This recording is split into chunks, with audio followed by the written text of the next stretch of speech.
of the Leominster Regular School Committee meeting on Monday, November 2nd. Can everyone please rise and say the Pledge of Allegiance, please? I pledge allegiance To to the the flag flag of the United States of America and to the republic for which it stands, one nation, under God, indivisible, with liberty and justice for all. Thank you. I'm going to read our school committee statement. The committee represents the needs of all Leominster public school students and places their interests above all others. Recorded. We will exercise leadership, adhere to our protocols, and base our decision upon a reasoned assessment of all available information. We will advocate for each of our schools and support high-quality public education in Leominster.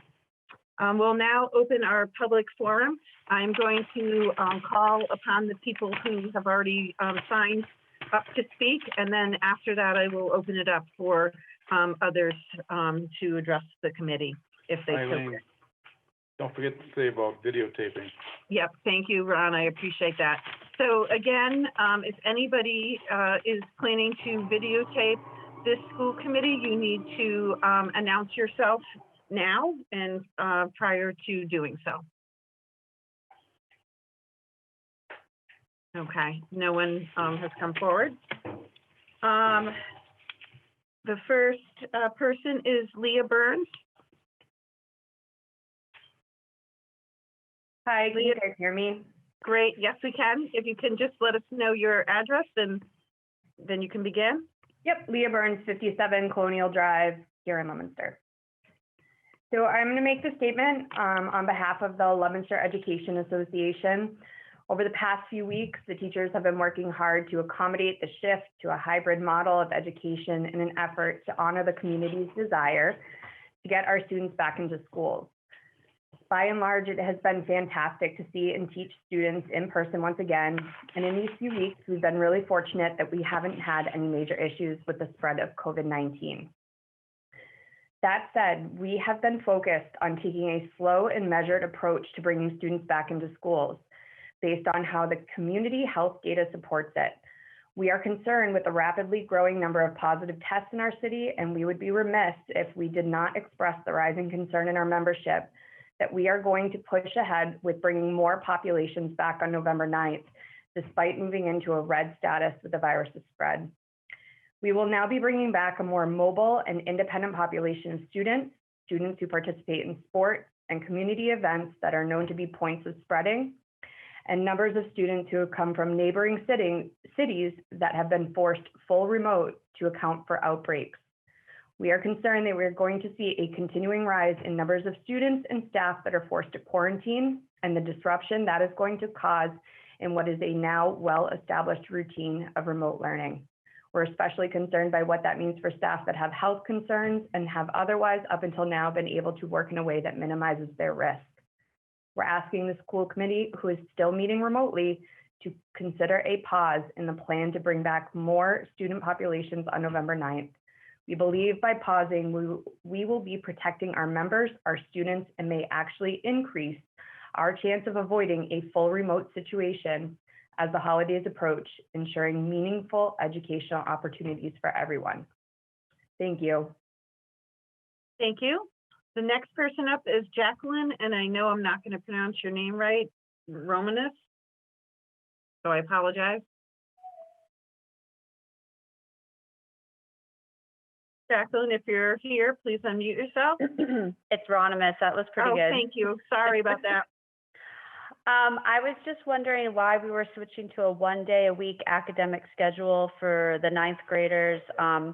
I was under the impression that we had talked about a one-week hybrid plan alternating with the students based on their last names, 1 week A through N, I think, and then it was M through R the second week, minus the Wednesdays for the deep cleaning.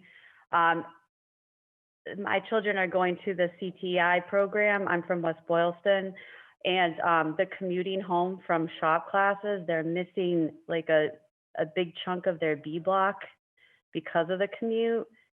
And I just feel like this is a disadvantage for them being that my one son is being marked absent and both of them are missing instructional time. And with the return to hybrid learning, they wouldn't have missed B block at all. Thank you very much. Just if you're not familiar, during the public forum, we do not comment or answer people's questions, just so you know that. The next person who signed up to talk is Bonnie Budd. Hi, thank you, Eileen. Bonnie Budd, 321 Prospect Street. Can you hear me? Sorry. Okay. I just wanted to, on behalf of the CPAC, remind everybody that we have a basic rights workshop on Wednesday of this week, 6:30 p.m. And please visit the Leominster Public site for the event information and the link to sign up. I also just want to say thank you to the special education department for continuing to try and hire staff to fill the gaps so that all of our substantially separate students can get back to their classrooms in a full-time manner. Thank you. Thank you. The next person is Jean Liddy. Good evening, thank you. My name is Jean Liddy. I live at 149 Prospect Street. I'm calling in this evening to urge the committee to renew the contract for our current superintendent, Paula Deacon. Superintendent Deacon has faced more challenges than any other superintendent in our city's recent history, and we've seen several superintendents over the last 25 or so years. Superintendent Deacon has shown true leadership during her tenure. Remember when the school department's computer system and email was taken hostage? Not only was she able to work collaboratively with local leaders and law enforcement to regain control, she pushed to introduce more secure platforms and procedures to ensure there'd be no repeat event. Superintendent Deacon also worked in collaboration with the city to secure Chromebooks for our students after years of requests to improve technology were put on the back burner. Then there's the little thing called COVID, and directives are being thrown at schools across the Commonwealth and multiple agencies and entities with all different messages and expectations that can change daily. Superintendent Deacon is able to work with all the involved parties to formulate feasible solutions and guidance as we move forward. While she's been flexible, Superintendent Deacon has remained laser focused on what's best for students. Her greatest challenge is the notorious annual event we all know as the LPS budget. Being a resident taxpayer and longtime school employee, the superintendent has robust knowledge on how school budgets in Leominster work. The idea being that you're handed a bowl of lemons, are expected to make enough lemonade to last an entire year for thousands of students and several hundred staff. But the sugar and water you've submitted a balanced budget for based on the cost increases from last year are simply denied. But year after year, the superintendent's been inventive, creative, and able to pivot in order to keep making lemonade. Thank you for your time this evening. Thank you. Wendy Anderson.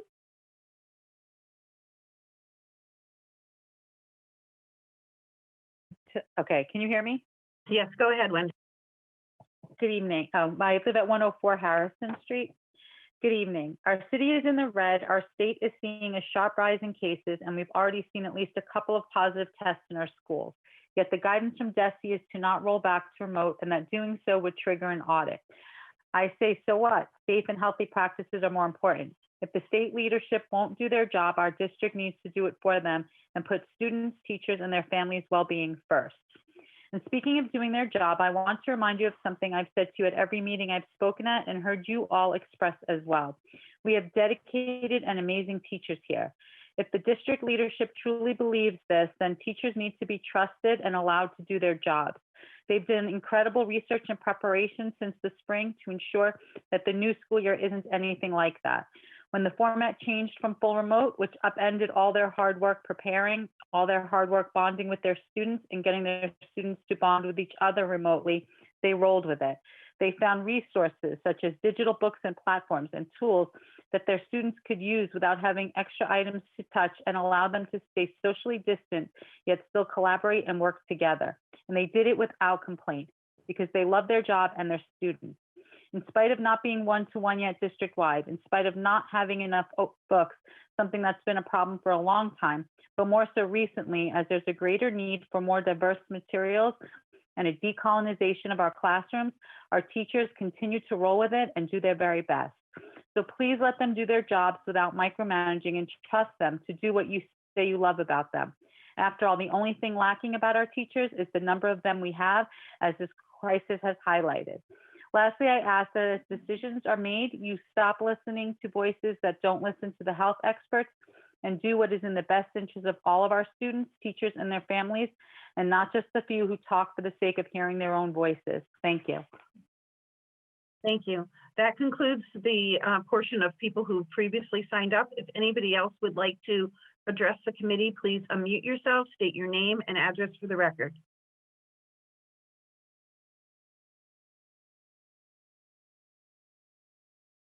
If anybody in the audience would like to address the committee, please unmute yourself and state your name and address. Yes, my name is Caitlin Volpe, 20 Shady Lane, Leominster. I just want to start with saying how much I appreciate this hybrid form. My kids are just so happy. The 2 days that they go in a week, they come home, they're excited, they talk about the day that they had. They just are so happy. Their mental health has improved significantly. They're sleeping better than they've slept since March. They just needed this so bad. So I so appreciate you listening to our complaints and our questions and listening to what we've asked for. I want to say one thing about them being hybrid. Those asynchronous days, they are rough. My youngest, my first grader, he is having more difficulty than you even want to know. Today, I was sitting with him. He will not work unless I'm sitting right next to him. I am his teacher now on those days. His teacher is amazing. I absolutely love her. She is, I can't even give her enough praise. But on the days that he's home doing his work on his asynchronous days, I have to keep him on task all day long. I cannot get my own work done. It's really tough. So I just plead that we find some way to get them to be synchronous with their teachers on these off days. And that's what I've got to say. So thank you. Thank you. Would anybody else like to address the committee? Eileen, Rob Volpe, 20 Shea Lane. Go ahead. I'd like to commend the school committee for following DESE guidelines and listening to the public and bring this all to the table. Recognize the superintendent's doing a great job, and also recognize that our teachers are the best. They're really doing a fantastic job, and they are rolling with punches. So with that said, we deeply appreciate the community all working together, and I hope we can continue the way it's going. Thank you. Would anybody else like to address the committee? One last and final time, if anybody would like to address the committee, please unmute yourself and state your name and address for the record. Hi, my name is Greg Thomas. I live at 310 Leggett Hill Road. I would like to comment a few things. One is I thank you for the opportunity to be a part of the health metrics. I think there's a lot of good discussion, and I have full confidence in the superintendent and our head nurse, who's done an amazing job putting everything together to present to everybody and just contact tracing and everything. So I really appreciate that. And I listened to the finance committee about an hour ago, and one thing I hear at the beginning of every meeting is students above all others is something everybody says. What I heard in this meeting was a couple things. I heard somebody say, we wouldn't get as much money if we were full hybrid. I heard a lot of money being spent, being received for grants, deferred costs for unemployment, costs to bring people back.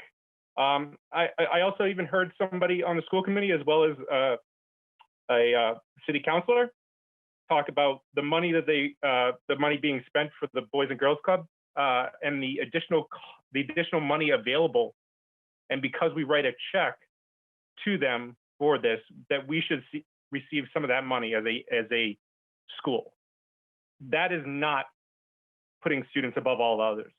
And that was embarrassing and infuriating to hear. And I will just leave it at that. Thank you. Would anybody else like to address the committee? One last and final time, if anybody would like to address the committee, please do so now. Having no one come forward, we're going to close that portion of our meeting. Superintendent, are there any communications tonight? There are no communications this evening. All right, why don't we move right on to the superintendent's report? Okay, so happy November, everybody. It's November 2nd already.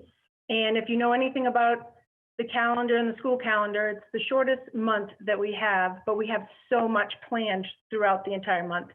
So right off the bat, as you've heard, I want to say congratulations to all of our elementary teachers for bringing in students last week.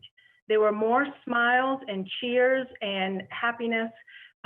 Students fell right into routines, walked into their buildings, and just were so gracious about sticking to all the guidance, wearing their little masks. It really was not an issue whatsoever. And it really seemed to bring down the level of complexity. So congratulations, all of our elementary schools. You did a fantastic job. You've been working together, and I couldn't be prouder. Some of the details and dates that I'll be giving you were in my Sunday message as well. Reminder that there is no school tomorrow due to the election. Teachers will be heavily involved in teacher professional development. Many of the teachers are preparing for the next level and phase in of hybrid learning. So the time is going to be well spent within each building. There's also no school on November 11th. That's Veterans Day. So if you see someone who has served our country, please, every time you get the opportunity, thank them for their service. And there is still no school on Wednesday, November 25th, the day before Thanksgiving.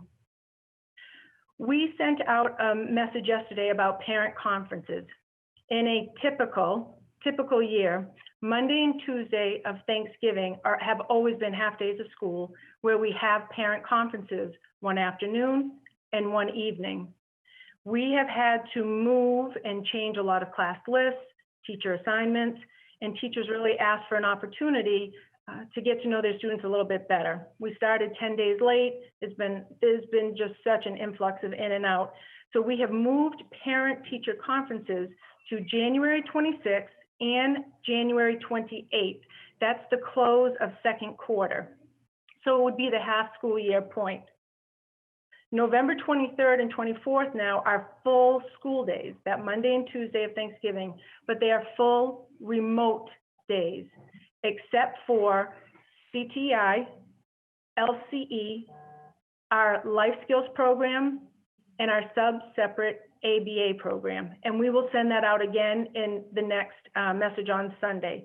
So just remember that those 2 days are now full remote days, and students will have an opportunity to work with their teachers on those days.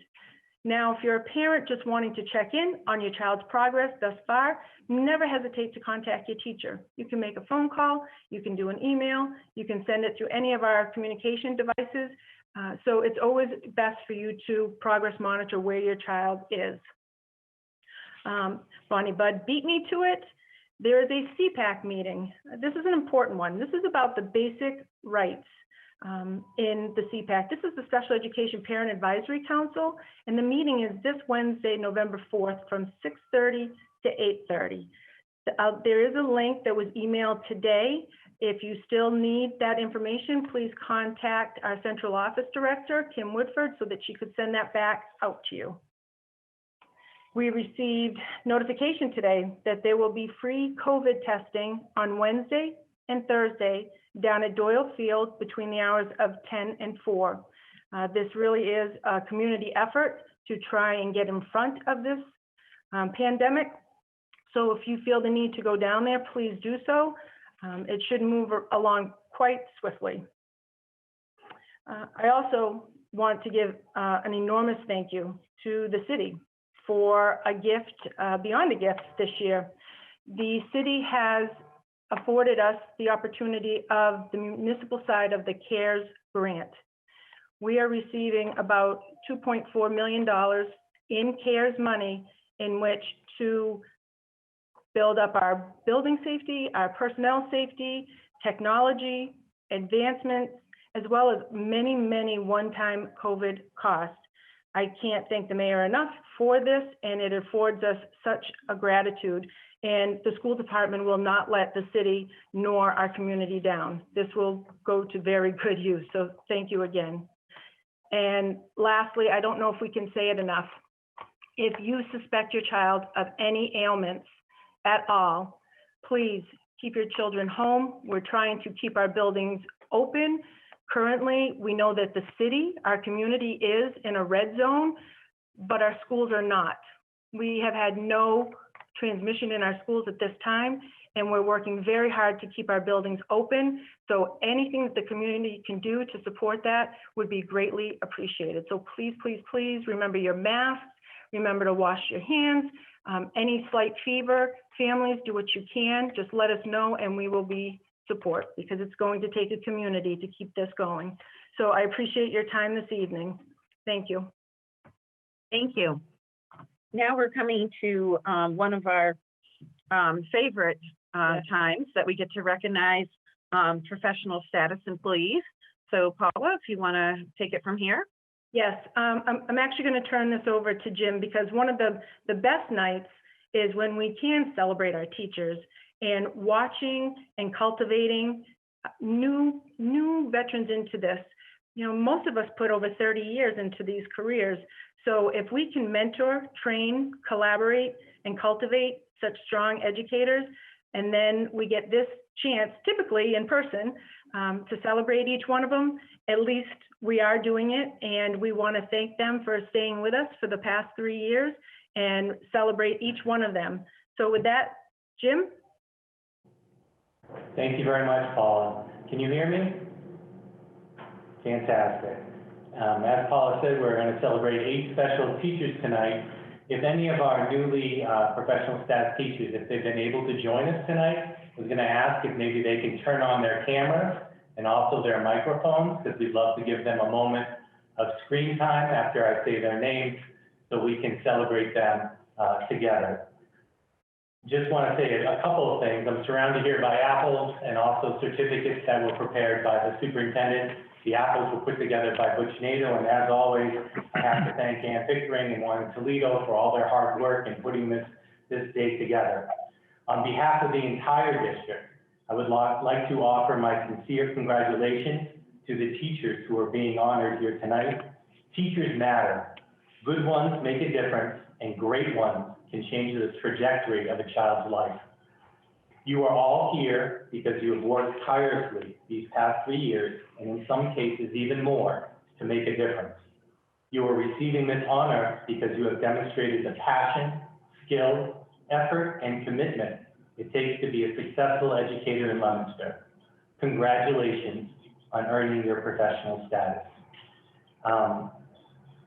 Apples and certificates are going to be delivered to teachers hopefully tomorrow at their school so they can pick them up.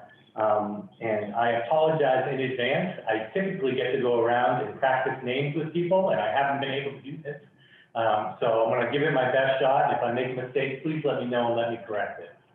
So first off, from Johnny Appleseed, we want to congratulate Jennifer Dubois. Jennifer, are you here? Yes, I'm here. Congratulations, Jennifer. Thank you. Is that correct? Dubois, correct? Dubois, yep, very close. Dubois. I apologize, but congratulations. Thank you. Congratulations, Jennifer. Great job. Thank you. Next, from Johnny Appleseed, we have Eileen O'Brien. I'm here. Hi, Eileen. Eileen. Congratulations, Eileen. Finally, from Johnny Appleseed, Samara Parisi. Samara, are you here? Congratulations. From Northwest School, Danielle Bobo. Congratulations, Danielle. Congratulations. From the Samoset Middle School, Jennifer Demora. Thank you.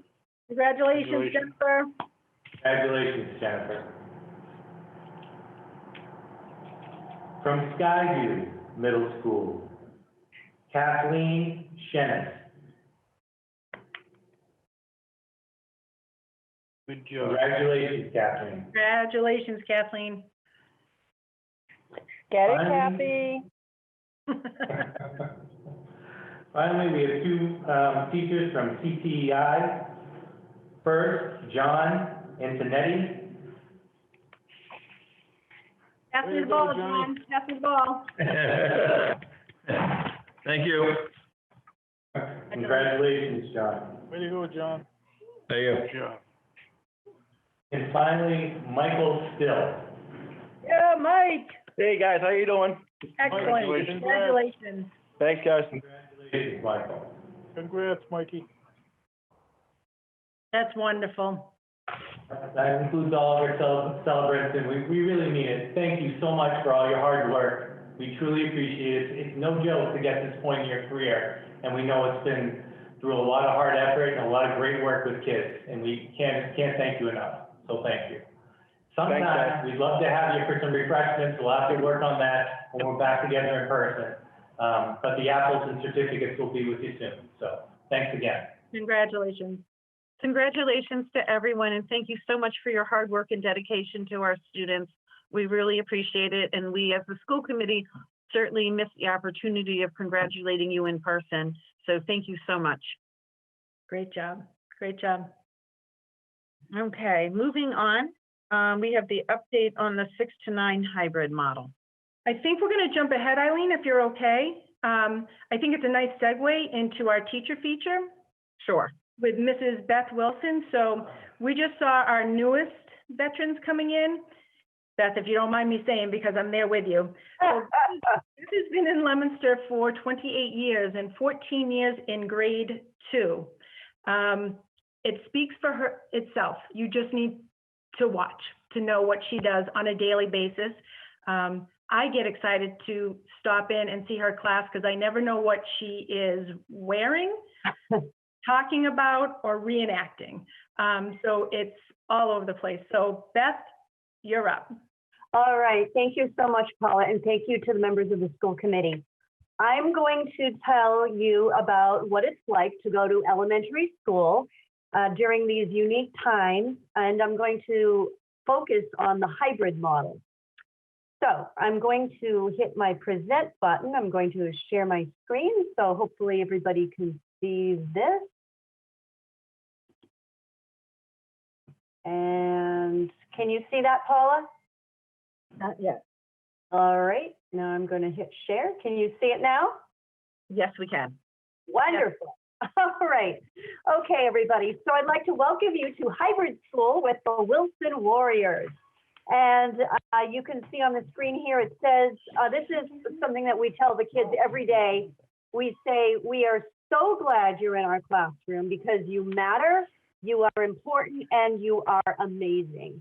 And the kids are amazing, and they are troopers. The kids that have come back to school with the hybrid model, and they're amazing. And the kids that chose to stay remote, they are also amazing. They are also amazing. We're proud of all of our students at Johnny Appleseed School.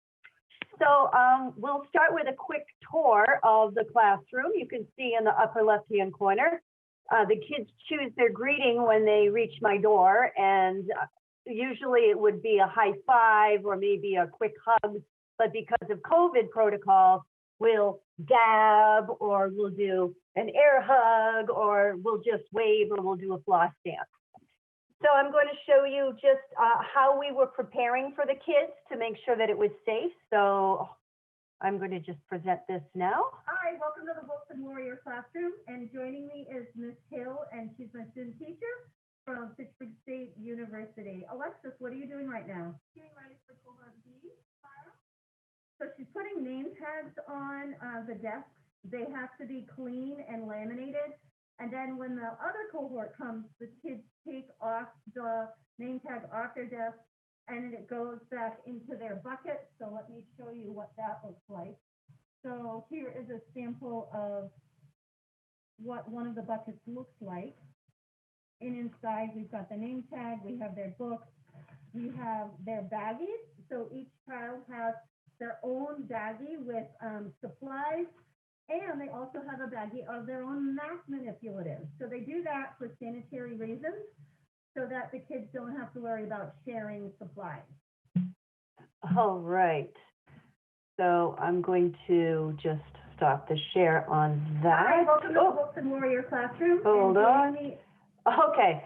All right. We'll go on to our next slide. So on the first day of school, we had a knighting ceremony for the Wilson Warriors. They're all official Wilson Warriors. We also had a knighting ceremony on the last day before our original group of students sort of broke up because I had some students who ended up becoming fully remote.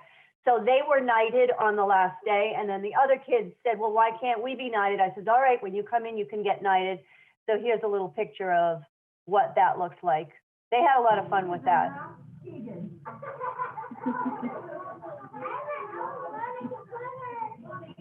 Amber, you are officially a Masc. The Masc Amber and the Wilson Warrior. And a 6 feet apart, get that? No, it's really like 3 feet. I know I not you. I know you do. I didn't know you though, with the hair. God, you are the Wilson Warrior. The Masc. All right. Okay. So I'm going to move on from there and we'll come back. And I'm going to talk a little bit now about how the day begins. So we at our school have our morning announcements. So my good friend, Mrs. Deb Joslin, and I have been doing the morning announcements for, I'd say, about the last 10 years. Usually it's done by way of the intercom system with our phones. But we can't do that this time. So what we do is on Friday, we tape our morning announcements and we tape them for the entire week. The only problem we've run into is that we're really not very accurate with the weather forecast. So we'll try to do the 7-day forecast and it usually just doesn't work, but that's okay. So I'm going to show you one of the morning announcements from October. It includes the pledge, the special day is National Grouch Day. So I'll have you take a look at this.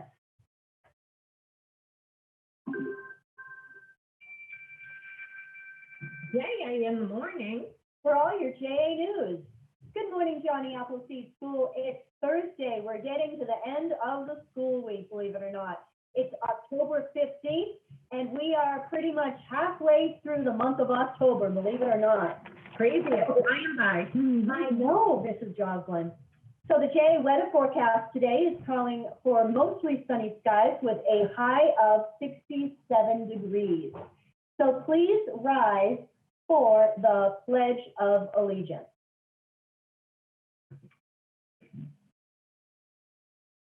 I pledge allegiance to the flag of the United States of America and to the republic for which it stands, one nation, under God, indivisible, with liberty and justice for all. All right, and today we have our vocabulary word, and our vocabulary word today is saga. So a saga is a long story. So Grandma went on and on with the saga of how she lost her shoe. So saga. All right. And today, let me present it on my screen. Today is National Grouch Day, Mrs. Olson. Did you know that? No, that's awesome. Yep, my friend Oscar the Grouch right there. So he says, if you are grouchy, irritable, or just plain mean, there will be a $10 charge for putting up with you. I wonder if the Grouch is saying that or if his friend the worm is. Oh my, a $10 charge? So we all have to be on our best behavior today. Yep, no Grouches allowed today, even though it says no Grouch Day. That's right. Okay. All right. And today we have some birthdays. We have a happy birthday to Alicia, who is in classroom 1B, and Anthony in 4A. hope you both have an awesome birthday. Happy birthday to both of you. Have a great day. And we hope everyone has a great Thursday, and we will see you tomorrow. Okay, so that was our morning announcement, and today, our morning announcements, we were able to have the guidance staff join us because November is Kindness Month. Okay, so I'm sure you want to hear about the cleaning protocols and how that works. So when the kids come in, there is Sally sanitizer. They get a little dose of Sally sanitizer when they come in. And I have with me her little sister, Cindy sanitizer that I keep on my lanyard. So we're constantly making sure that the kids have hand sanitizer, washing their hands. The kids got Play-Doh on the first day. So my good friend Michael there made a bottle of Play-Doh hand sanitizer. So you can see that this is sort of in the kids' mind, and I'm going to just show you what it looks like. If the kids have to go to the bathroom, they have to stand on an apple. If they have to go to the school nurse, let me just show you that. They come right on over here, and if there's another student waiting at the doorway, then that student would stand on the apple, which is placed socially distanced apart, and then they could ring on Nurse Jenny's doorbell, and then she will assist them. Now, if a student needs to use the bathroom, Mr. Smith, who is one of our duty aides, he will monitor the hallways, and if there are two kids in line, then they would certainly just wait on the apples. And this is really great for ensuring safety at our school. Okay, all right. So we're really heavily into the cleaning. And here's my good friend, little Lucas. He did a great job washing his hands the other day, really taking his time, you know, singing happy birthday and all of that. And you can see there's signs that are, you know, outside of the bathroom. So it's really well, the school does an excellent job of making sure that the kids know the protocols. And our desks are spaced 6 feet apart. So you can see the kids, we made some pumpkin glasses on the first day. They were really excited about that. And they don't seem to have any problem wearing the masks. They don't really complain. They just come in, they might even comment, oh, I like your mask, it's cute. So the desks are spaced 6 feet apart, and you can see some of the buckets are on the floor. And on this slide, you can see, here we go. We have these plexiglass shields that accommodate small reading and math groups. I call it going to the bank. I'm the bank teller. Or maybe even today we said we were at McDonald's because of the shields. So that is also another way that we try to keep ourselves safe. Last week we did our Who Am I for our bulletin board, and was really kind of cute. The kids made masks on their faces, so you can note the mask on that self-portrait. And something that I started this year a little bit different is the kids because now we have two different cohorts, cohort A and cohort B. So they're pen pals with each other. So Mrs. Como, my good friend Mary Como, gave me the idea to get a mailbox. And so the pen pals in cohort A write to cohort B and back and forth, and they look forward to getting mails. And it's just another way to keep promoting the friendship and the sense of community, even though they only see each other as a whole class on Wednesdays remote at this point, but they still all know that they're still part of the community. And we try to keep the routine and the protocols the same as I would any normal year in terms of, for instance, I'm doing a student of the week. Here's Mr. Potato Head. If they pass their homework in, the whole class, they'll get a piece of Mr. Potato Head. So we'll still try to do a lot of the same routines that we normally would do. What's really cool is getting ready for lunchtime. Here's Miss Hill. You know, she's a great student teacher. The people at Fitchburg State University, they really crank out some awesome student teachers. She is amazing. So we take lunch count, and I think the last time I ever took a lunch count and asking if they wanted chocolate or white milk was probably in the year 1998. Because let me show you on the next slide, the wagon wheel comes down at lunchtime with Mrs. Stemler and her wonderful cafeteria staff. So the kids come in the morning, they'll get a bag breakfast, they come to school, into the classroom, and they'll eat their breakfast, and the same thing happens at lunchtime, only the wagon wheel comes down. It's really cute. How many white milks do you want? how many chocolate milks? And I have to tell you, chocolate milk is the most popular milk, hands down. All right, so now how do I keep these kids not bored all day? Because they have to stay away from each other, and you know, we go outside to the outdoor classroom. I'll show that in a second. But we try to keep them active. Let's watch them in action. Let's see what's happening here. So right now they're on Go Noodle, and they're doing some activities at their desk by doing the jumping, or they'll do jump rope, or they'll do some high kicks.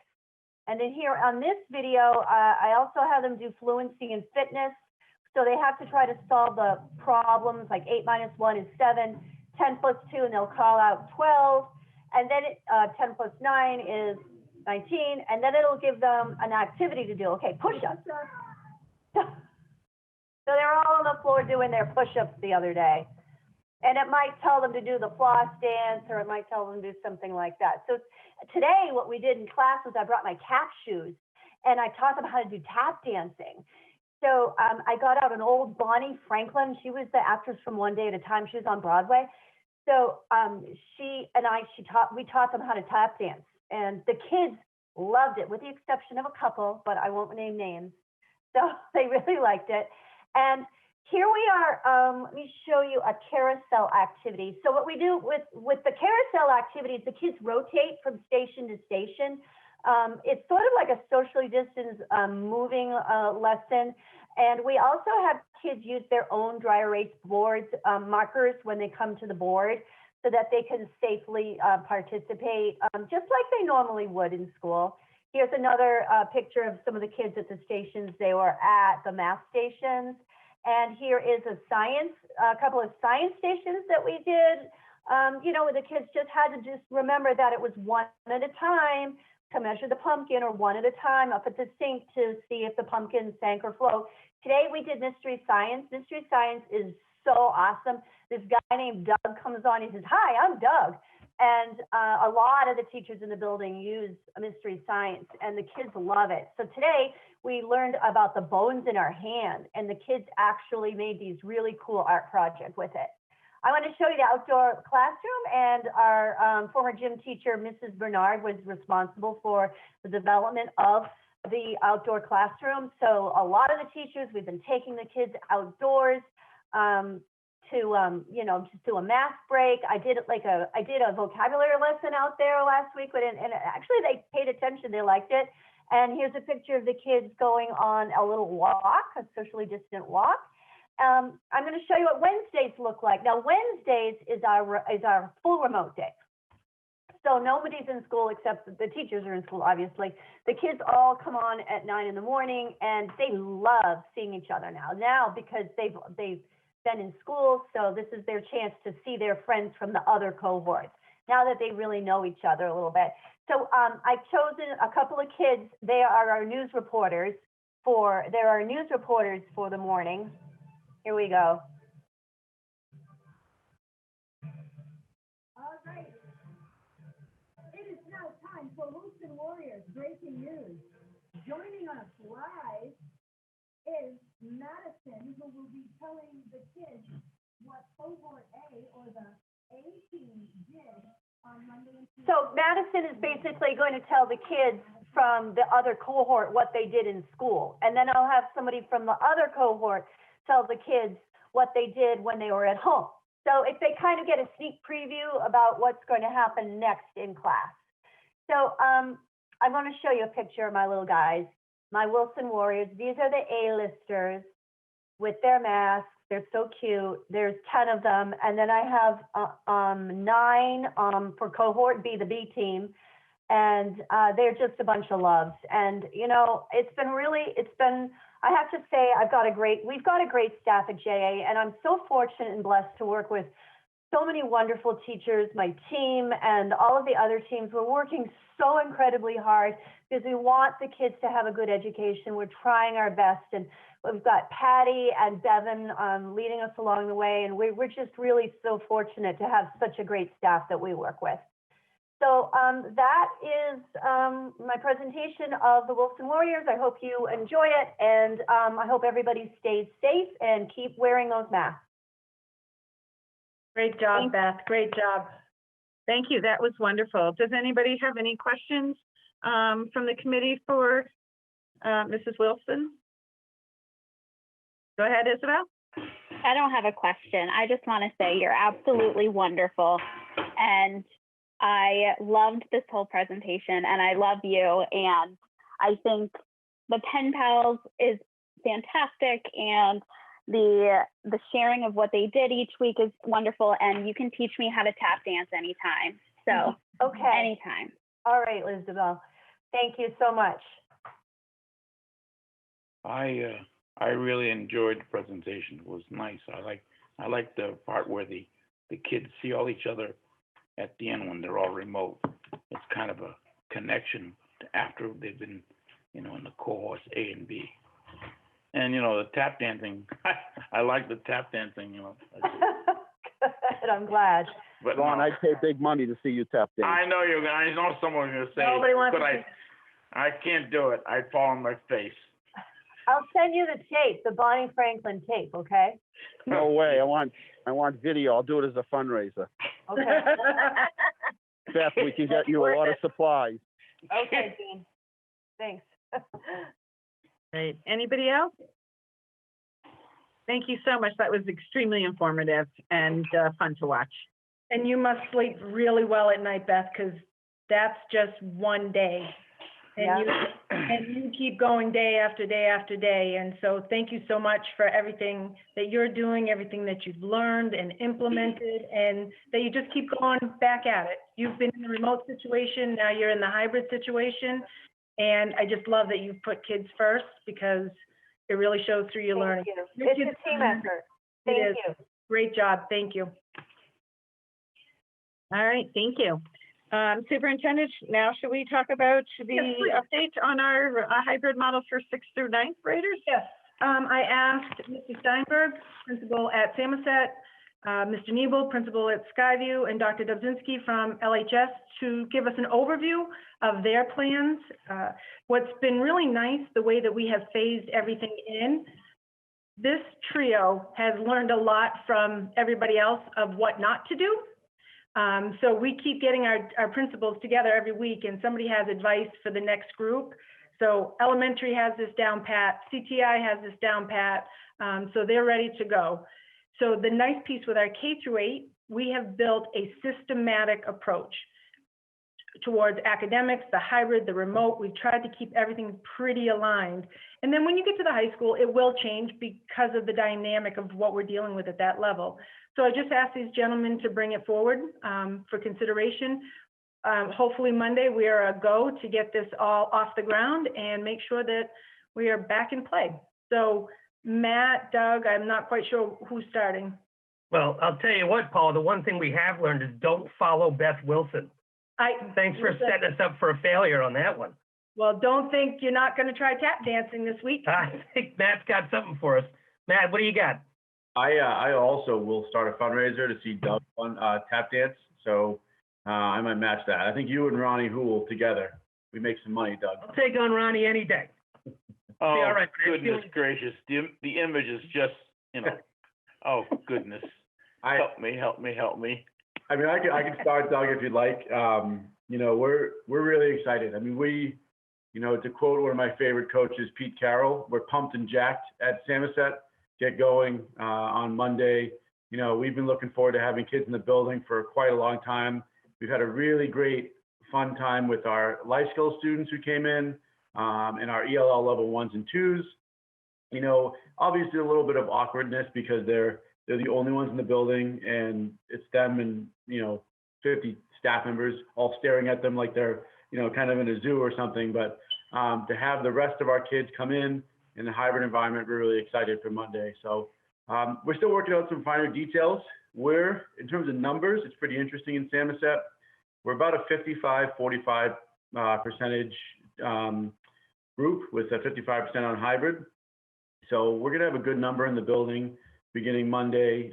Still working on some times of our schedule in our courses, as I know Skyview is as well in terms of time of day and how length of time. But what's really great is that, first of all, and I know, following Beth Wilson, there's no comparison, but our teachers at Samoset, I mean, at challenge after challenge after challenge, they rise to it, and they're just ready to go. They're getting the lessons plans together. We were able to keep a hybrid team in our building and a remote team. So we've got the kids shifting around, the parents have been informed. We're just kind of getting everything falling into place now. We're doing some parent meetings this week at night, Wednesday and Thursday per grade, to go over some of the logistical details. Our nurse is going to be going through a lot of the protocols, as Paula mentioned earlier, about, in terms of if a student at home is feeling symptoms of COVID, obviously she'll go through all of that, what our protocols are going to be, but we're going to have lunch in the CAF. We've got enough space to have each grade level have some time, some social time to actually take their masks off and have a big space to eat their lunch together. The teachers are looking forward to getting some mask breaks and being creative, and we're just raring to go. We're excited. So that's about pretty much what we have to report right now. We're just itching to get kids in on Monday. Yeah, I think that's well said, Matthew. I think we'll echo that sentiment over here at Skyview. We're probably sitting similar numbers, about 63% still coming in for hybrid, about 37% as of today, staying remote. So very similar to Samoset, we've managed to put together hybrid and remote teams so that we've got a full group of teachers working in both environments. And like Matt said, I think it's been fantastic. We've had our ABA group in for the last few weeks. We've had our EL 1s and 2s in. So it really is. I mean, I think it's something that since March, we've all been waiting to teach again. And even though the crew has been teaching and teaching well, especially here in the fall, there's nothing like in-person learning. And I think it's amazing the energy that all the teachers feel just knowing there's kids in the building. Even if they're not teaching them directly, just knowing they're there, just seeing them walk by, it's a fantastic feeling. So I think all of our staff is eager to feel that same way. And I think we're looking forward to Monday very much so. Can't really wait. I think we've got some great plans in place. We've put together a fantastic schedule that's going to make sure that we cover all our bases in terms of academics, in terms of specials, and really giving our parents some structure, not just to the days when the kids are here in the building, but also some structure to the days when they are remote. Because we do hear the parents, we do hear folks saying, look, those off days without structure is not what we're looking for. We don't mind the off days, but some structure is what we need. And we have put together some schedules that are going to take care of that piece, allow the kids to still check in with their teachers, even when they're away at home, while the teachers are here with the other students. So I'm really looking forward to seeing what we put together. I think Matt will probably echo it. We've followed, just like Paula said, the lead of our elementary and CTE and LCE comrades. We know very well that no matter how well we've got this plan, Monday's going to be interesting. And Thursday for our second hybrid will be just as interesting. But we know we'll learn, we'll make adjustments on the fly. The kids are going to be fine. I think it's the adults that need to adjust way more than the kids ever need to. So I think we're looking forward to that part too. Thank you, guys. Stephen? Yes, I want to echo what they said. I will pay money. I've seen enough tap dancing at some of these committee meetings in years past, but now I'd like to see Ronnie do it. So I really want to thank lost control. I really want to thank our entire staff. I can't believe it. And I especially want to thank Kathy Gaudette, Bonnie Keckler, and Katrina Kucher, who are our nurses and our lead nurse in the district, who have really been heroes behind the scenes. I do, before I begin, I know there was a question before from a parent, and I just wanted to answer it. And I don't mean to speak out of turn, but it kind of gives you the history of why we are coming back one day a week. And I addressed this with some emails to our parents. Yes, I understand that some families want more, and I get that. When we looked at everything, and we looked at many schedules, with central office with their input, with our staff input, with our administrative input. The A week, B week would really allow our students 5 days of in-person learning and 5 days of asynchronous learning. And I think what we're hearing is that our parents would prefer, right now our kids see their teachers every period, every day. So they are 100% in front of those people every day. We wanted to match with as little disruption as possible. So the safest and easiest transition with still getting the most instruction was this proposal right now, or the plan right now that we're going to go with a Tuesday, Thursday hybrid, and then take a look and assess and evaluate and see about expanding to another grade, expanding to more days a week. So starting November 9th, that week on Tuesdays, as you all have heard, A through letters of the last name A through L will be returning, and M through Z. There are exceptions to that rule for family reasons, for students that are in CTEI on opposite weeks. So that's what you're looking at right now. Those are but as an overall general theme, that's what we're going to look at. So yes, Monday, Wednesday, and Friday, students will be remote. What we really like about that is that 4 out of those 5 days, you are going to get face-to-face instruction, sometime in person and sometime on a computer screen, but you will get instruction from those days. If we had gone to an A week, B week, one, it's tough to do with our teaching schedule. There would be huge disruption because of the CTEI is already on an A week, B week. So we would have to, students would not have the same teachers moving forward in many instances. So we tried to have as least disruptive a program as we could. Yes, that off day is an asynchronous learning day, but it's surrounded by, face-to-face, either remote or in person. So we're pleased with that. I do just want to give you a quick logistics. And so if our parents are listening, the flagpole entrance, which is usually our bus drop off, we're going to move. That's our food pickup for the district. We are a food distribution place. And so we're going to keep that as food distribution. Our parents, if they're dropping off students in cars, will be coming in what is our quote unquote teacher parking lot, right under the new overhang. Well, it's not so new anymore. It took place during the renovation, but the overhang that's stayed up. So they'll be coming in that for car purposes and dropping off students. Buses will drop off at the front entrance of the high school main entrance.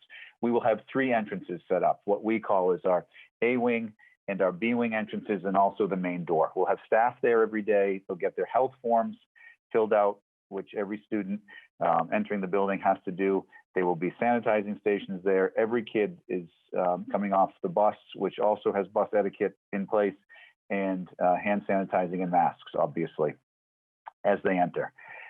One of the great things about high school is the socialization, and unfortunately that has to come to a halt. So they will be reporting right to first period, and they'll be dropped off roughly between 8:30 and 8:45 and go right into first period. Bathrooms will be cleaned throughout the day. Cafeteria, it's a little tough to see, to be honest with you, because although you might think I'm nuts, I enjoy lunch duty every day because I just like to see the kids in that atmosphere. It's a relaxed atmosphere, but cafeteria tables have been removed and there are desks now in place. So we can accommodate about 90 students in the lower and top part of our cafeteria. They'll be cleaned at the end of each lunch. Those desks are 6 feet away from each other. It gives kids a chance to still eat in the cafeteria, yet not be able to socially, compromise any situation. At the end of the day, that bell rings, the buses go, we'll dismiss in a more orderly manner than usual, and call each class out so students can get on the bus, walk home, or take those cars. But this was our best option right now for having the most continuous instruction time among our high school. And I just want to address one other piece.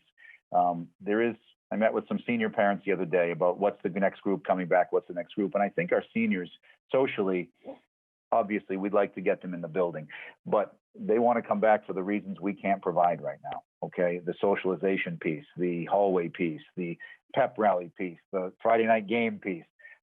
So it breaks all of our hearts because I know all of you attend all of our activities at the high school and you're great supporters of the theater and everything else. But that piece right now is really limiting for our students. So So that's our plan, and we will be opening up next Tuesday. Thank you. So as you can tell, this team, like every team, I think Beth Wilson was a really good kickoff. Each part of the day, there are things that we have to think about now that we never would have thought of, down to every child has their own magic marker. We don't share those anymore. We have to put things on the ground just to go use the restroom or go see a nurse or stand in a classroom. We have thought about the buses. We have seating charts for every child on every single bus throughout the day, K on up. We think about lunch, we think about sanitation, which doors they're going to enter and exit, and when the cleaning crews will come in and where duty aids will be placed. It's nonstop. And every day we say, I don't think that there's anything else that we have to fix. Yep, something else happens. It's nonstop, but the energy is there. People are feeling, they're nervous. We're all concerned. Our city went to the red, so that's really upped the ante. Our families we're calling. We actually had to call families. Doug, how many did you call last week? 200 and something? Yeah, I think probably about 235 was the final count of phone calls that we had to make in a few days' time. Right. So, and there are still parents who are saying, I want hybrid now, or I want remote now. And so we're being very accommodating. We're being as flexible as quickly as possible. We're just asking families to work with us. The bubbles matter right now. This is a well-oiled machine. Every piece has been thought about, from where students will park their cars, no lockers, where will you put a coat, you name it. So we just need our community to keep us as safe as possible. And at any point in time, we have to go into a closure. We are ready for that as well. We know that Leominster teachers know how to do remote teaching now. They've done an amazing job and they've knocked it out of the park. We want to give the exposure now to hybrid for our parents. We've listened to them twice now in a survey. And so we just want to make sure that we are providing both options as best we can. And I end everything with, in a worldwide pandemic. So teachers are giving 300% every single day, and we have to commend everybody. Every barrier, they have said, Paula, it's not impossible. It's gonna be a lot of work, but it's not impossible. And I said, okay, so let's get there. Let's get to it's not impossible, because we need to take care of our students right now. So thank you, gentlemen. Great presentation, and they are open for questions if anybody has any. Sure, I'm going to call on each person individually. Melissa, you're first. Do you have any questions? I appreciate all the effort and planning and everything that goes into it, and hope I see my children one day at the high school again. They're going. Peter? No, I don't have any questions. I mean, just once again, thank you to everyone who spoke tonight, and thanks for the district staff and everyone who's been involved in this process, whether in City Hall or the bus, their bus driver or something. Obviously, there's a lot that goes into this, as Paul was saying. All these little things that we might not think of that are having to be dealt with every day, and so obviously, things fall through the cracks, but there's just so much going on. So thank you all for everything that you've done. Great job, guys. Michael? Yeah, I just want to say, you can see that there's a lot of work that goes into planning for this. And so I just want to wish you luck as you attempt to implement those plans. Isabel? No, I'm all set, but thank you all, everyone. Ron? No, it was a very good presentation, and I know everybody's working very hard in a collaborative effect to get things done, trying to meet this pandemic head on and getting things done as best as we can do. It's a very good presentation. Keep up the good work, guys. Sue? Thank you for the presentation and good luck. Thank you. Brandon? I as well will just echo Sue. Thank you guys for the presentation. It looks like you guys have been working like crazy, and good luck as things start to roll out. Dean? Yeah, no, great presentations, and thank you. I know it's a little bit of everything. It's a mix of emotions. It's scary. It's exciting at times. The unknown, all of it put together, but that's what makes us different than other school systems, other cities. When we were building the high school and doing the renovations and the expansion, we had to keep the building open while they were doing $45 million worth of construction. That wasn't an easy undertaking, but it went seamlessly, and that's because everybody cooperated and worked together. And I think it was a perfect duet tonight to see Beth and new teachers getting their professional status, because that is what sets the norm here, is teachers like Beth who go way above and beyond, and that's throughout our school system. And again, that's during Halloween, I just never really understood it, but kids were so excited to get back to class, and I didn't think they would be. If you ask a kid, child or student, if you're excited to go back to school, most of the time after school vacation, that you don't always get that, but students were really excited to see their teachers and other students and get back to school and everything. I mean, with the circumstances everyone's sort of having to deal with, it, everything appears to have gone flawlessly, and it's a team effort, and so I applaud everybody for everything they've done. It may seem like little things that are done, but just moving kids in and out of the school at parent pickup time can be a bit of a traffic nightmare, but it all works and everybody gets in and out safely, and that's what matters. So we just got to continue to be vigilant, and we have I asked the state to come in, and the Department of Public Health, and they are absolutely fantastic. And we just had a conversation on Friday, and they mobilized. They'll be here on Wednesday and Thursday, and we're giving free tests at Doyle Field. And as I said, everyone is cooperating with us, and that's really what's going to make the difference. So thank you to everybody for whatever part you play. And I just want to echo what everyone said. Thank you so much for everyone's hard work. And I know the three of you just are the tip of the iceberg for everyone else behind the scenes. So thank you. And again, it's really, parental choice of what makes sense for their student. And we're glad that we can offer both hybrid and remote so that we can accommodate everyone. So good luck, and we'll keep our fingers crossed that things keep going as well as they have been. So thank you. And we will provide weekly updates for all of you. So thank you. Great job, gentlemen. Thank you. Thank you.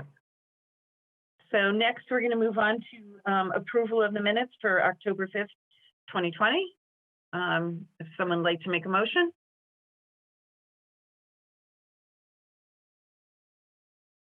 I'll make the motion that we approve the minutes from October 5th of 2020. Thank you, Brandon. Do I have a second? I'll second it. Thank you, Rob. Is there any errors, omissions, corrections?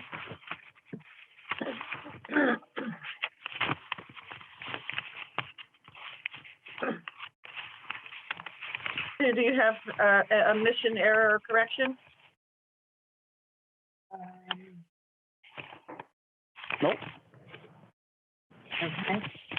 Having no one say that's going to be a voice vote. Melissa? Tired before say. Yay. Peter? Yay. Michael? Yay. Isabel? Yay. Ron? Yay. Sue? Yay. Dean? I'll be a yay. And Brandon? Yay. And I'll be a yay. Motion carries. Thank you. Yeah, I did have one amendment. I just couldn't find it. Okay.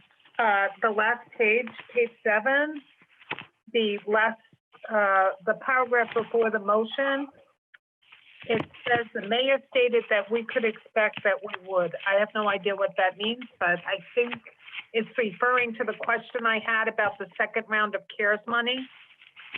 I think it just needs to be reworded. The mayor stated that we could expect that we would. I don't know. Doesn't make any sense. So, Chris, you were so close to it. Perfect. Well, No. at least it was what positive. does it say? At least it was positive. Yeah. I think the mayor said that we could expect the second round of CARES money. Okay, so just reword it to make it Okay. make sense. That's all. Sorry. Okay. No, that's okay. Great. Thank you for catching that. All right, subcommittee reports. Finance Subcommittee, Michael? You need to unmute.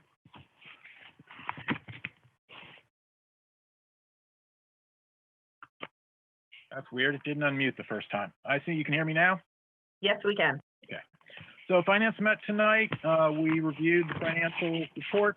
Paula has already mentioned that we're getting, city is providing us with a significant amount of CARES money that's helping us out. We do have some warrants that we reviewed that are ready to be approved. We'll go ahead and do those now. Yes, please. Okay. So we reviewed warrants 14 through 17 from the general fund. Warrant 14 totaling $200,076.92. Warrant 15 totaling $2,092,198.31. Warrant 16 totaling $602,054.25. Warrant 17 totaling $2,022,558.21. From grants and revolving funds, we also have warrants 14 through 17. Warrant 14 totaling $23,355.44. Warrant 15 totaling $248,807.77. Warrant 16 totaling $297,418.40. $460,463.96. Finance Committee reviewed those and unanimously approved them, so I move that we approve the warrants as read. Could I have a second, please? I'll second. Okay.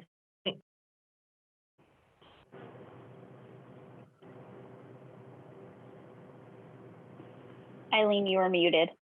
Oh, sorry. This will be a voice vote. Melissa? Can we have conversation first? Can we have discussion? Certainly. I'm sorry. Yeah, no, I just wanted to add, Mike, just it would be helpful if you stated the amount that was taken from the CARES Act money rather than just the word significant. I think it would just be helpful to add it to the minutes in case somebody comes back, or even a breakdown. I think the superintendent did a good job. Her and the team worked very hard to break it all down into categories, and so I hope that's also part of the minutes as well. Yeah, so the, let's see, I have it. It's roughly 2.4 million, correct? Correct. I have the exact number somewhere and I'm not seeing it. Do you know that, Paula, do you know the exact number? Now, probably does. I know it's 2.4 and change. You can add it in later, and you could even add the breakdown later, but add it to the minutes so people can see the breakdown of where the superintendent, they did work hard on it, her and her team worked hard, and came up with the different categories, just so if anybody wants to look later and see what what categories it was under and where the money was spent. Yep. I can add that sheet of paper to the minutes. Yeah, exactly. That's all I meant. Thank you. Okay. Yeah. All right. Yeah. So if we're all set, we have a motion and a second. We'll take a voice vote. Melissa? Yay. Peter? Yay. Michael? Yay. Isabel? Yay. Ron? Yay. Sue? Yay. Brandon? Yay. Dean? Yay. And I'll be a yay. Motion carries. Thank you. Is there anything else that the Finance Committee needs to report? Just that we continue, there are all these shifting parts, but we are confident we have enough to support the expansion of hybrid that we're talking about.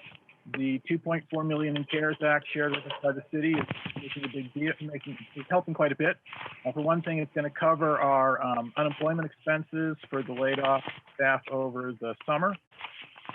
We do have some challenges. It looks like the governor's budget as proposed funds circuit breaker at 70% instead of 75%. Also, there were some increases to circuit breaker that were part of the Student Opportunity Act that they're now putting off till next year. So, you know, there's a hit there that we'll have to rearrange things to cover those expenses. But that's where we are. Thank you. Ron, is there anything to report from the Policy Subcommittee? You're muted? Yeah, we had no policy meeting. The next policy meeting, I think, is. Is that our next meeting, right before our next meeting? Yeah. In 2 weeks. All right, thank you, Ron. So action items, we have the MASC resolution. And Ron is our delegate who will be representing us. So we do need to vote on them as a committee. Just pulling up mine. Okay, the first one talks about high stakes testing. And I don't know whether people have had a chance to review it ahead of time. And, you know, if anybody would like to make a motion to support this or to not support it. We're doing one resolution at a time, Eileen. Well, yeah, because I don't think everybody, I don't know whether we would want to support all of them or not support any of them, which is why I was doing them one by one. Okay. I'll make a motion that we support the resolution 1 with MCAS and high stakes testing, which, you know, for folks that might not have the packet in front of them, I'm talking about the public, it basically would give a pass on the students who didn't take it last year because of COVID-19. And it's also reaffirming a position that the MASC has on high stakes testing moving forward, which is getting rid of MCAS, or putting a moratorium, I'm sorry, putting a moratorium on MCAS. I would second that. Excellent. Quick voice vote. Melissa? Yay. Peter? Yay. Michael? Yay. Isabel? Yay. Ron? Yay. Sue? Yay. Jean? Yes. Brandon? Yay. And I'm a yay as well. Thank you. The next resolution is the COVID-19 state funding. And basically, Peter, do you want to continue since you're on a roll, or? Yeah, sure. So I'll make a motion, you know, that we support the resolution 2 from the MASC, which is COVID-19 state funding. This one, you know, again, for the public, essentially is that we are requesting that any mandates relating to COVID-19 for education that are made by the state have to be funded by the state. So no unfunded COVID-19 mandates. I'll second. Thank you, Mike. Quick voice vote. Melissa? Yay. Peter? Yay. Michael? Yay. Isabel? Yay. Ron? Yay. Sue? Brandon? Yay. Jean? Yay. And I'll be a yay. Resolution number 3, the school committee anti-racism resolution. Go ahead. I'll make a Peter. motion. Oh, go ahead. Isabel. Perfect. I figured Peter was on a roll, so go ahead, Peter, if you want to. So I'll make a motion that we support the resolution 3, which is school committee anti-racism resolution, which, I mean, this one is essentially exactly what it says. You know, that we are putting in place anti-racist and you know, and pro-diversity policies for the our district.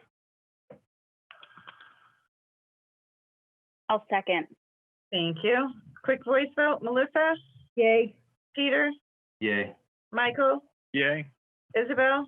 Yay. Ron? Yay. Sue? Yay. Dean? Yay. Brandon? Yay. And I'll be a yay. The next resolution is lowering the voting age for municipal elections. And that's changing the voting age from 18 to 16 for municipal elections only. How do people feel about that? I'll make Need a a motion? motion. Go ahead. Peter, go ahead. Yeah, if Ron wants to make the motion. So this is Resolution 4, which is lowering the voting age in municipal elections. Like Eileen just said, for municipal elections, it would make it so that communities can lower the voting age to 16, which obviously, we're on the school committee, that students right now don't vote for any of us. So this obviously would impact us as well as all other municipal elections. I'll second it. So Peter, your motion was in favor. Yeah, I'll make a motion that we, sorry, I thought Ron already kind of made the motion. Yeah, I'll make a motion that we support Resolution 4. Okay, Melissa?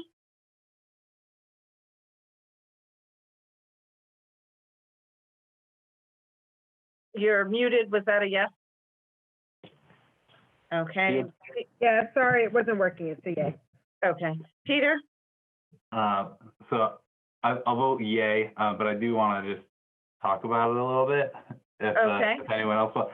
I mean, so I vote yay to support it. I will say that this is something that, is a little weird. It's to lower the voting age.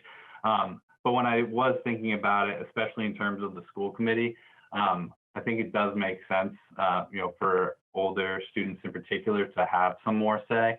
So that's why I would support it. The municipal elections, certainly affect them. And I think it's something that, encouraging 17 and 16-year-old students to get involved with is a boon overall. Does anybody else have any other comments? Yeah, I do.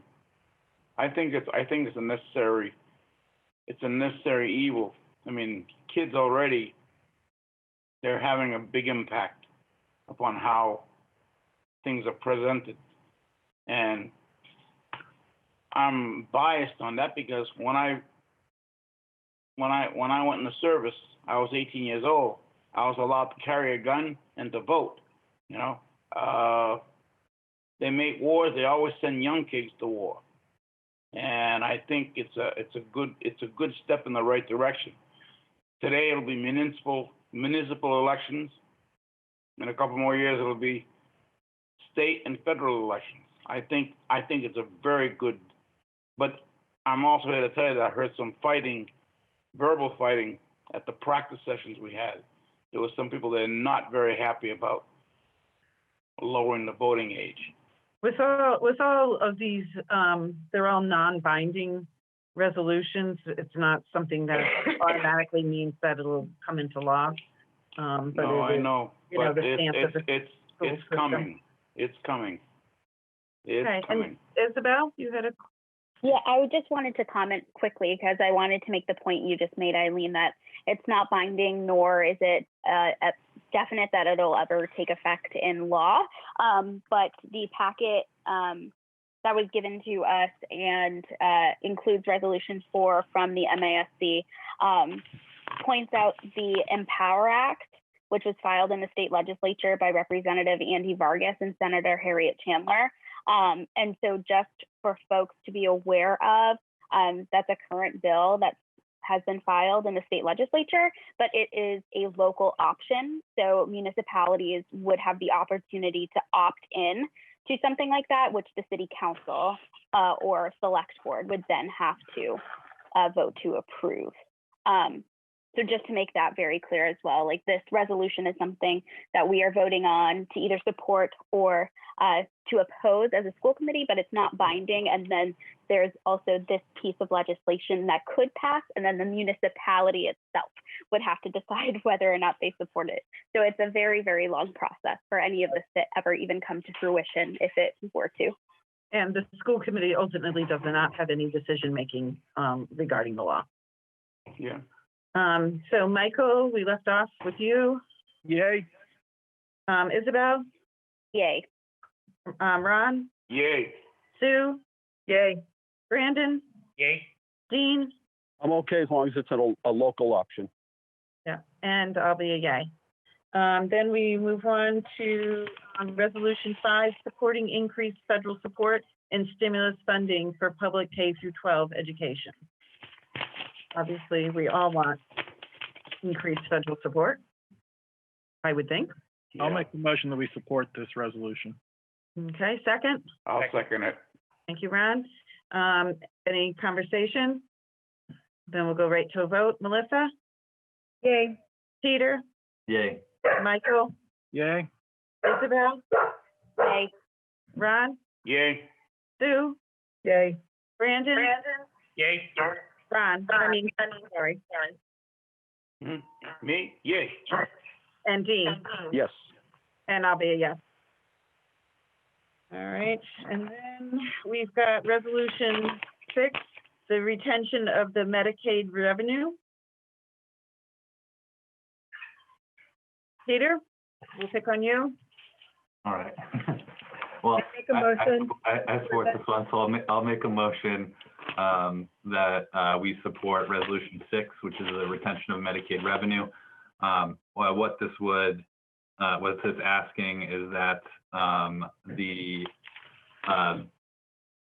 reimbursements for Medicaid that come back from federal funds, right now, they get put to the municipal general fund. And this is asking that instead of them going there, it would go to the school funding for the district. And I just want to point out that in our city, Dean does allocate that money to us, just for the public to know that. Melissa, you were going to say something? I'd like to second the motion, that's all. Okay. Any other conversation? Melissa? Yay. Peter? Yay. Michael? Yay. Isabel? Yay. Ron? Yay. Sue? Yay. Brandon? Yay. Dean? Yay. And I'll be a yay. All right, then we have resolution number 7, attempt by the US DOE to direct funding to private schools.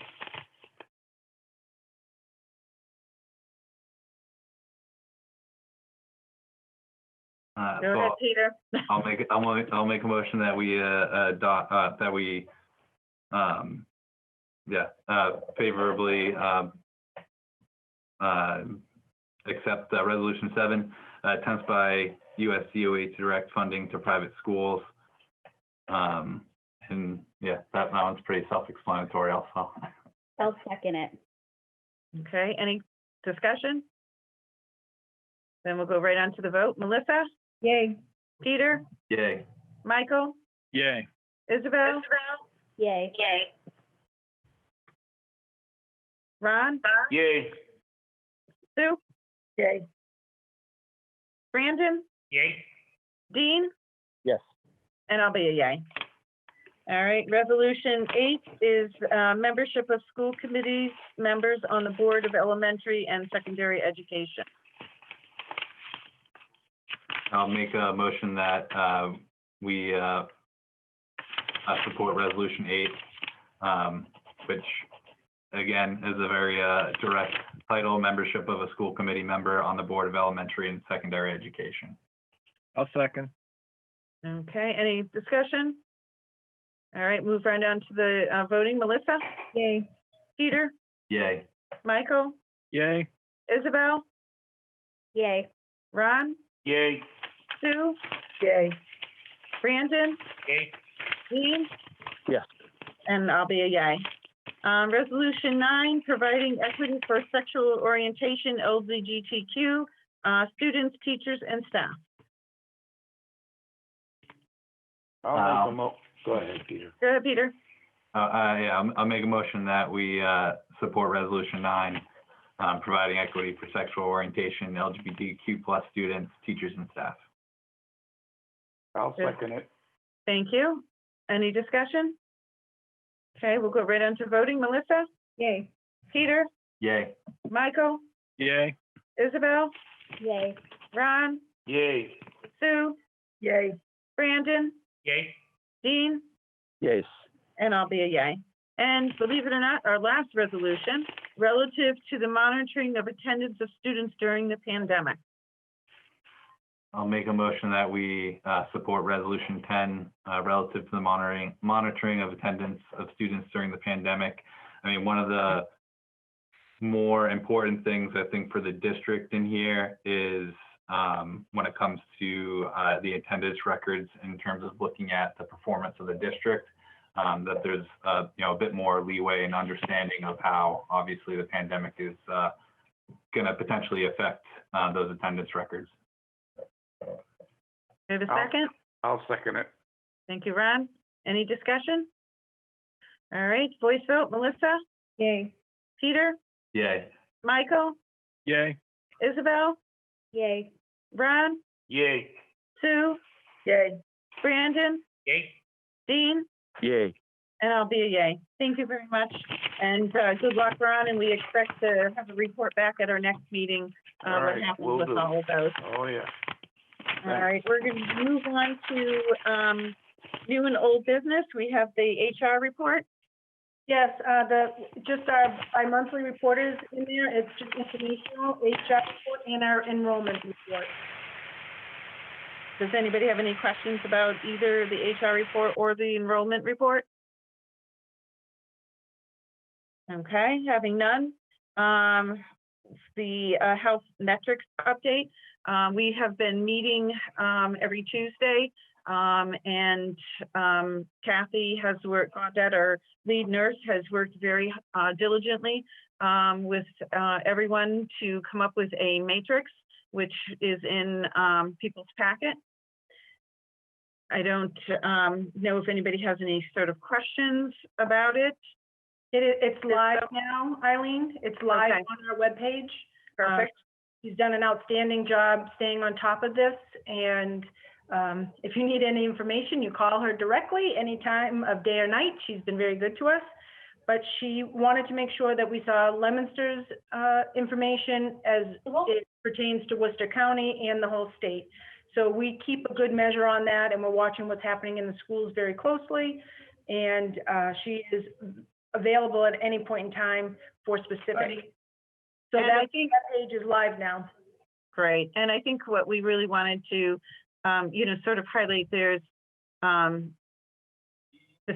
obviously our city and our county, but also we took a look at school to school as well, is reflected.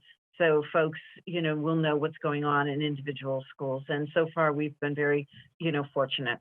And we're hoping that. If whoever Lexi is, if you could mute, that would be great.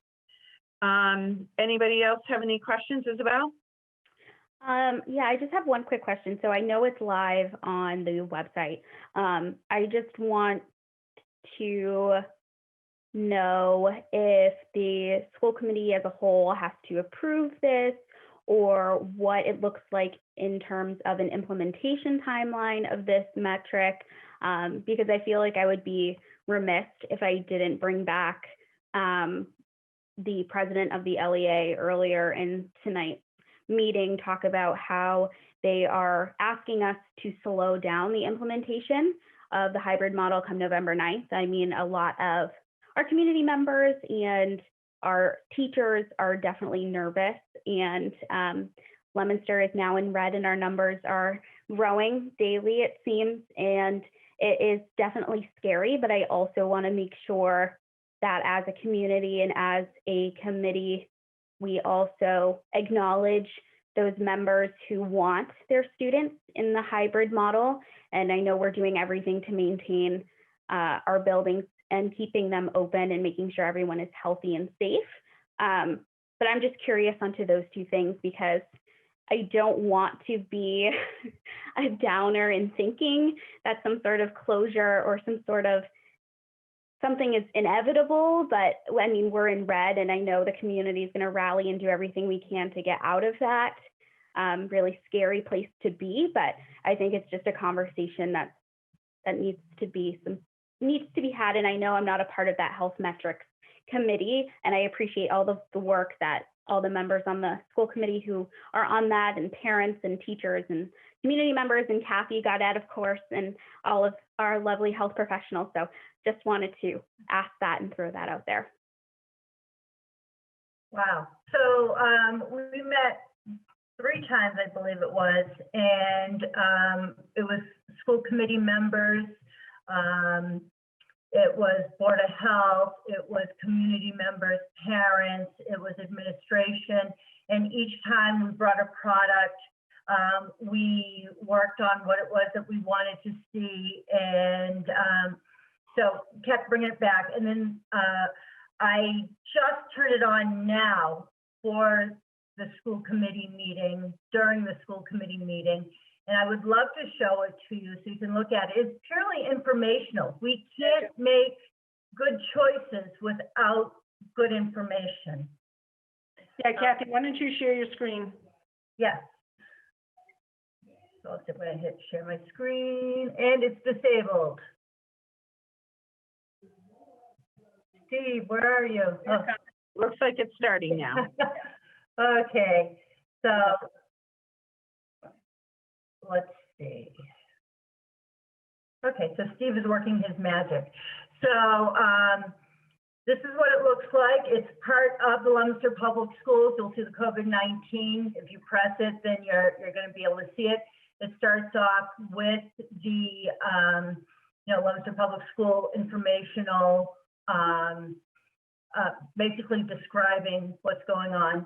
Then we have the travel order. I get people ask me questions about that all the time. COVID-19 fact sheet, the full protocol that the school committee already voted on, and then also the protocol for multiple cases in the school and district, because you'll see that later on as to where that falls. But that is page 20, I believe, of the full protocol. As you go down, there is a map. And let's see if I can hit that. Thank you, Steve. So now you can see where we are, and Leominster is actually right here. So if you press on Leominster, you get the information about Leominster. Steve, why don't you press on that? There we go. So you have our active cases, and that's as of Thursday.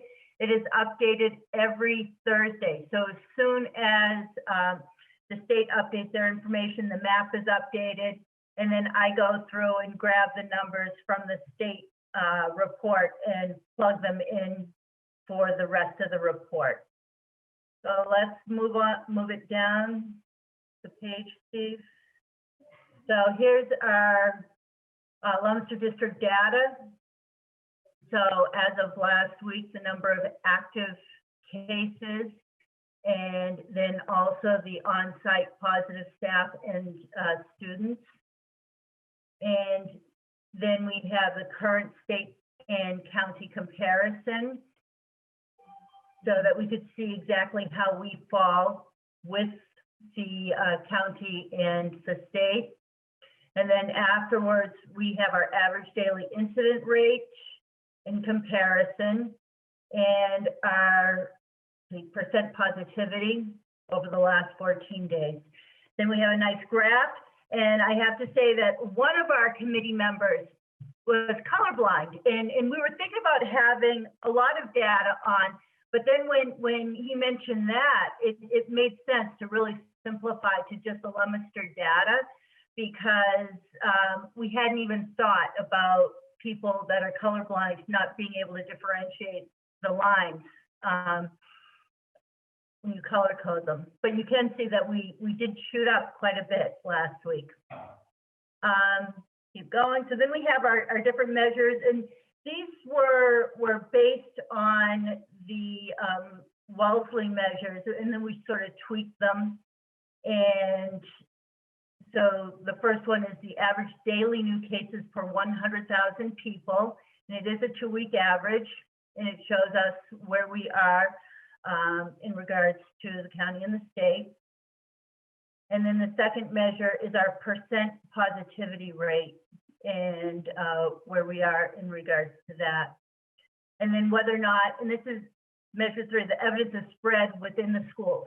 Yes, there has been positives in our school community, but there has not at this time been any spread within the schools, for which it's been a lot of hard work and we're very proud of. So, any questions? That's very nice work, Kathy. Thank you so much. Yeah, thank you. Anybody have any questions? Melissa? Peter? No, I'm very impressed with that. Thank you. No questions, and thank you, Kathy, for putting all that together. But Eileen, if you want to answer the rest of Isabel's question of like what the process is to accept this. So, well, I just want to make sure that anybody have any questions on the matrix or what Kathy's. Okay. Oh, and yeah. Then we'll get back to that. Yeah, just to answer the question. I'm not pushing for anything or asking anything. Yeah. No, I like the metrics. I like the way it was presented. I hope we have that tomorrow night at that meeting. I really, the graphics, and like Kathy said, it shows us it's going up. Yeah. Sue? Good. No, thank you for the matrix, though. It really is very revealing. Appreciate the time and effort. Brandon? No questions. Thank you, Kathy. And Dean?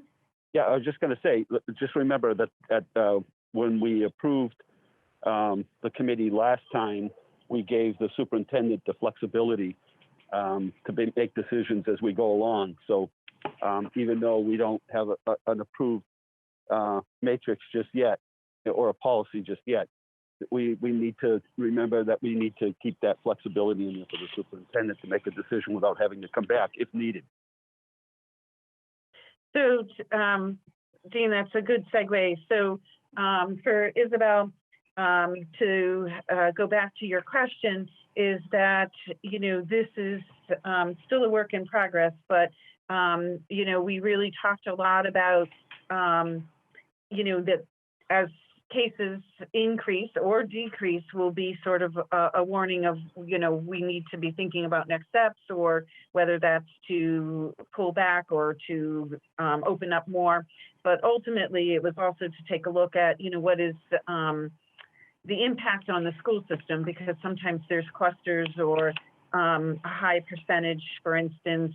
I know we've been impacted by the church in Fitchburg that, had an issue, things like that, or if it's a nurse, we have a nursing home, we have treatment facilities, we have a hospital in our town. So we have lots of people who are professionals getting tested multiple times. So there's a lot of factors that go into it. So it's something that will be continually assessed. And we'll be making decisions, based on the metrics in collaboration with, all those other pieces of information. So we haven't finalized any plans exactly, but that's the route that we're on. And then certainly Peter and Mike and Ron are on the committee. So if I misspoke or missed anything, please feel free to, speak up. No, you were right. You're right. You're right on the spot, Eileen. You're right on the spot. The only thing I'd add, sorry, Ron. No, it's okay. And like Dean said, we have to allow the latitude for the superintendent to make those decisions, because we can't, all of us. She's Right. the one she's the one that's in the driver's seat. Right, and she's collaborating not only with Kathy Gaudet, but the Department of Public Health. But Right. Peter, go ahead. The only thing I was gonna add was just to say that part of the reason of putting this up on the site was to get feedback from folks. So if there is any feedback, please send it to, Kathy would be the most appropriate, but anyone who's on the metrics committee, which, like Eileen said, is myself, Michael, Ronnie, Eileen, and then obviously Paul as well. And I think, it's something that's going to be fluid process as things ebb and flow. And, we're really, hoping to keep everyone I'm hoping to keep everyone who's currently going in person to be able to stay in person. And we've been very thoughtful of opening up in a very slow and planned process, which I think has been to our benefit. And then for those folks who don't know, that DESE has very specific guidelines if any specific child or staff member in the school system isn't feeling well or is positive. And those are the guidelines that, you know, we have no control over, and we are following around quarantining and everything else. And so some of the decisions will be predicated on the policy that DESE has set forth that we all have to comply with. Yeah, Paula sent out, some of it came out from the commissioner this afternoon, correct, Paula? Yes, correct. Right. I think So, the governor and the commissioner were really pushing to keep schools open as long as possible. Right. And currently, we don't have, knock on wood, any issues in the school system with either staff or students. yeah, So that's very positive. yeah, we'll wait with bated breath. Yeah. So I'll just add, I mean, you notice that what was posted, we just look, no, there's nothing on there about this result or that result means decision. Correct. So, I mean, essentially we talked about what numbers to look at and how to display them. You would understand what the information is. And the state of policy, as has been said, right, we've approved what we're doing now, and we've approved giving Paula flexibility. So the remaining piece would be, if we believed as a school committee there should be a policy about a particular thing on the metric, then that would need to be recommended, go through the policy committee, the usual process. So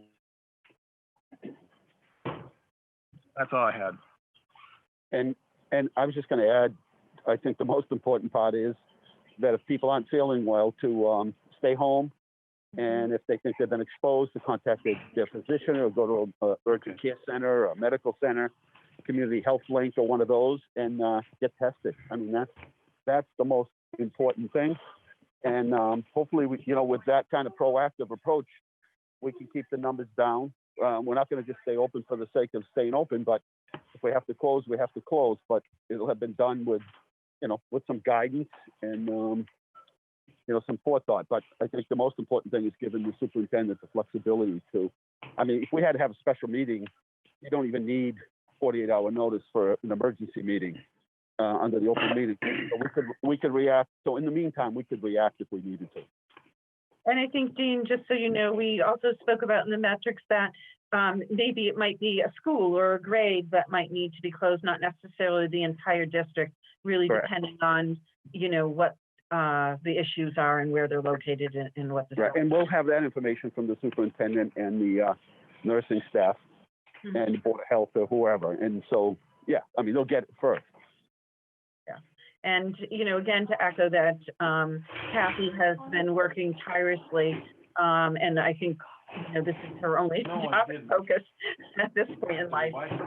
So we really appreciate everything that you're doing, and we know that this was certainly a role that you never thought you'd be doing, but you've been doing it seamlessly, and we really appreciate it.